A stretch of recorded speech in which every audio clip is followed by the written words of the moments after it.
In the 1800s in the United States, you had most young people were children of farmers. They worked in the fields.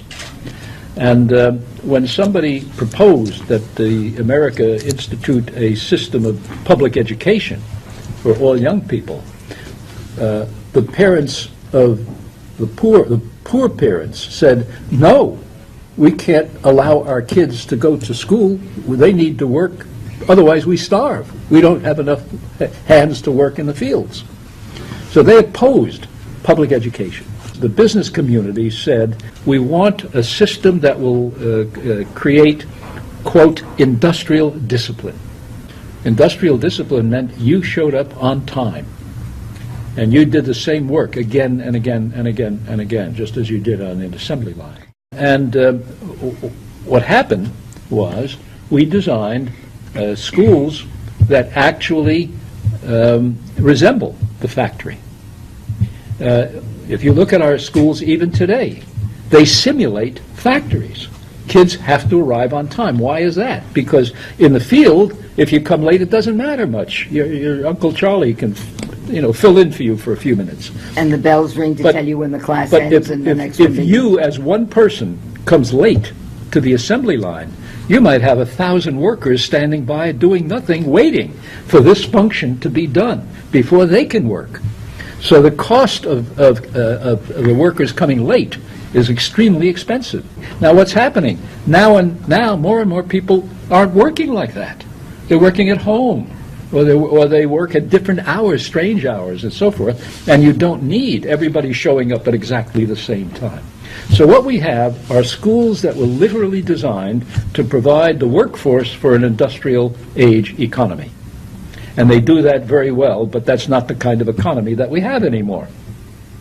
And therefore, the entire system is obsolete. And we were waiting for Bill Gates to say something. And about 2 years ago, he finally said the right words. He said, we cannot reform our education system, we must replace it. And he is right, because the system is designed, as I said, to prepare people for yesterday, not for tomorrow. Now, that's an extremely difficult and painful thing to do. You have millions in the U.S., millions of people working in the schools, teachers and other people, and it's very dangerous in terms of they may lose jobs. This doesn't mean the teachers are bad. My sister's a teacher. I don't hate her because she's a teacher, but the system she's working in is a disaster today, and therefore we're going to see battles about education in country after country after country until this system is broken and replaced. La educación siempre se ha considerado como un proceso en el que el conocimiento se transmite a los estudiantes. Y las escuelas son los lugares donde esta transmisión tiene lugar de manera oficial.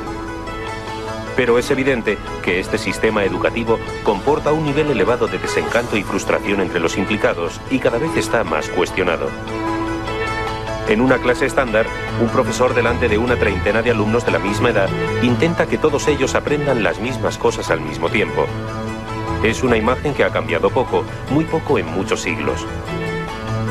Hoy se ve claro que es una situación basada en ideas y necesidades del pasado.